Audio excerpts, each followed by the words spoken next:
faire la grammaire. Et puis la dernière fois, on a fait une leçon. J'espère que vous avez révisé. Aujourd'hui, comme on avait dit, on avait cité certains verbes du premier groupe la dernière fois. Et on avait mentionné soulever, soulever.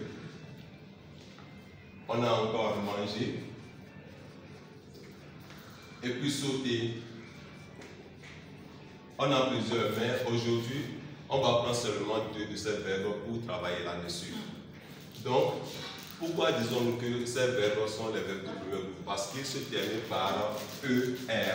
Donc, si vous observez bien, les verbes se terminent par ER sont les verbes du premier groupe, sauf le verbe aller.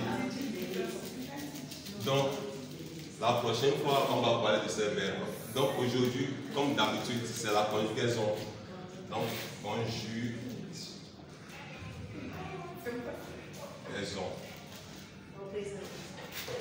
Les verbes du premier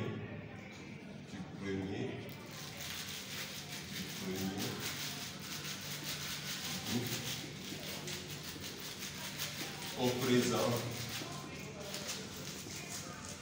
de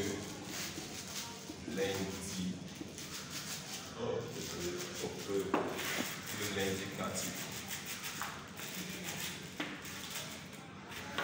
Donc, à la fin de ce cours, vous devez être capable de conjuguer au moins 2 verbes du premier groupe au présent de l'indicatif.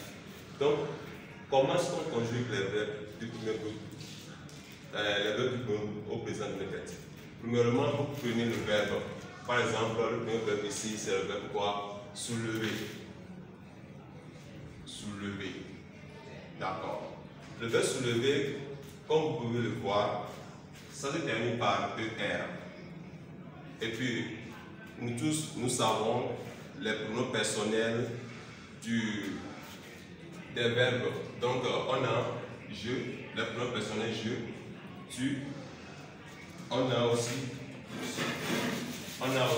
il, comme vous le savez, elle, nous, vous, et puis il et elle. Ok, nous tous, nous connaissons ça. Donc, si vous voulez conjuguer le verbe soulever par exemple, et puis autre verbe du premier groupe, vous prenez le radical, c'est-à-dire que vous enlevez le ER, ce qui reste, vous l'écrivez. Donc, vous écrivez sous le. D'accord? Et puis, vous faites ça pour tous les pronoms personnels. Ok? Soulève, soulève, soulève, soulève. Et puis le dernier, soulève.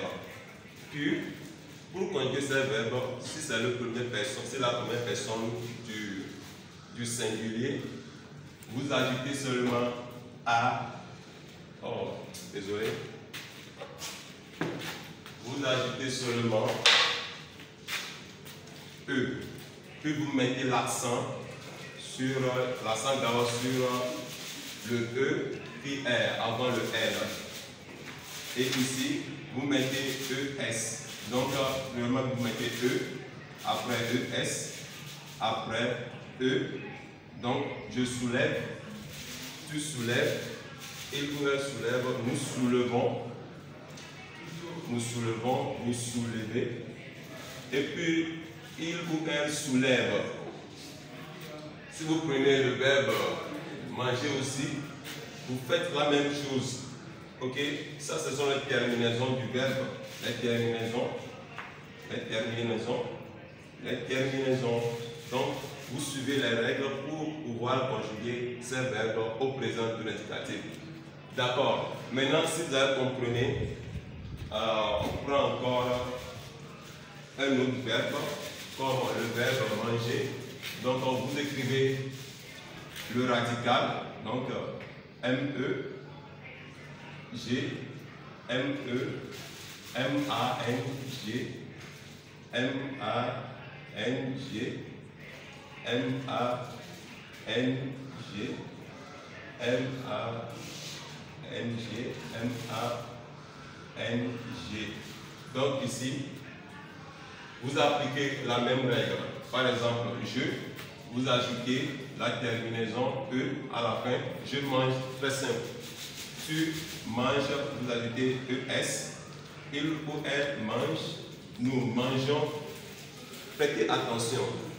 Si nous venons ici, si vous écrivez ONS, c'est totalement inacceptable. Ce n'est pas permis dans le français. Donc, on n'ajoute pas ONS, mais c'est ENS pour avoir le son. Pour avoir le son, mangeons. Mais si vous ôtez le E, ça veut dire que nous avons le mot mangon. Donc ici, vous mangez et puis il ou elle mange. D'accord. Maintenant, à propos du peu du temps qu'on a, la prochaine fois, on va se voir sur notre chaîne YouTube pour parler des verbes du premier groupe à l'imparfait. Au revoir et à la prochaine.